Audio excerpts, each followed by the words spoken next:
बिस्मिल्लाहिर्रहमानिर्रहीम। अस्सलाम वालेकुम वरहमतुल्लाह वबरकातुहू। दोस्तों क्या हाल है। दोस्तों आज मैं आपको एक नुस्खा बताने लगा हूँ जो कि बहुत मुजर्रब 30 साल से मेरा तजर्बे शुदा है। नुस्खा सुने। छोटी चंदन 20 ग्राम, संदल सफ़ेद 10 ग्राम, कशनीज खुशक 10 ग्राम, मर्च स्याह 10 ग्राम। इन तमाम चीज़ों को लेकर बरी कर लें। आधा चम्मच सुबह, आधा चम्मच शाम पानी के साथ इस्तेमाल करें। इंशाल्लाह ब्लड प्रेशर, पागलपन, माली खोलिया के लिए आब हयात है। दुआ में याद रखना। अस्सलाम वालेकुम जी। अस्सलाम वालेकुम वरहमतुल्लाह वबरकातुहू।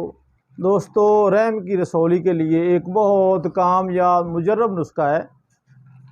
नुस्खा सुने। रतन जोत 10 ग्राम, पोस्त रीठा 10 ग्राम, लौंग 10 ग्राम। इन तमाम चीज़ों को लेकर अच्छे तरीके से बरीक करें। 500 mg वाला कैप्सूल सुबह, दोपहर, शाम पानी के साथ खाएं। एक महीने का कोर्स है।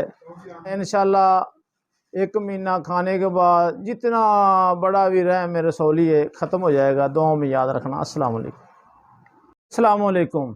दोस्तों क्या हाल है। दोस्तों नुस्खा सुने। उस्तो खदूस, कशनीज खुशक, मगज़ बादाम 20-20 ग्राम, काली मर्च 10 ग्राम। इनको लेकर अच्छे तरीके से बरीक करें।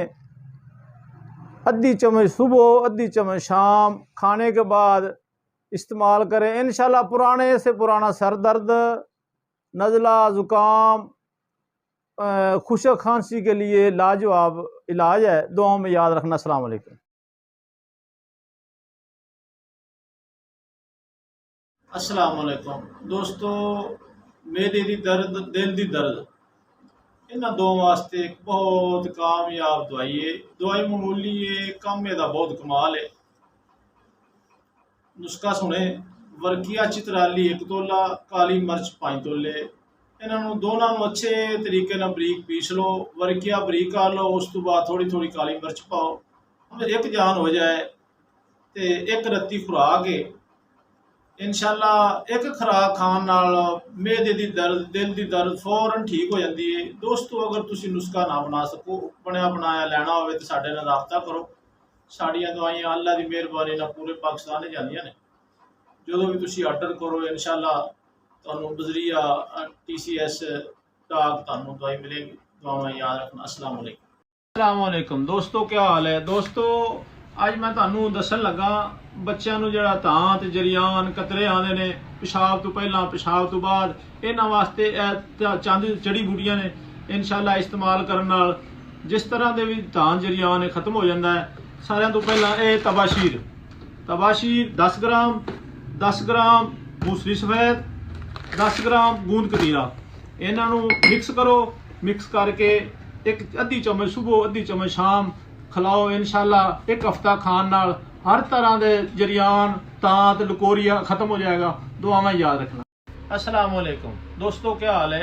दोस्तों आज मैं बीबियां वास्ते, बच्चियां वास्ते, जड़ियां कुआरियां ने या शादीशुदा, उन्होंने वास्ते एक नुस्खा लैके आया लकोरिए लिए। बहुत कामयाब मुजर्रब नुस्खा है। नुस्खा सुने। कशनीर 10 ग्राम, पुदीना 10 ग्राम, राल 20 ग्राम। इन्हों लैके इन्हों बरीक कर लेना। बरीक करने तो बाद अद्धी चम्मच सुबह, अद्धी चम्मच शाम पानी ना खाली पेट खानी। इंशाल्लाह चंद दिन खान नाल जिस तरह का भी लकोरिया है, गर्मी तो है, खुश्की तो है, सर्दी तो है, इंशाल्लाह ठीक हो जाएगा।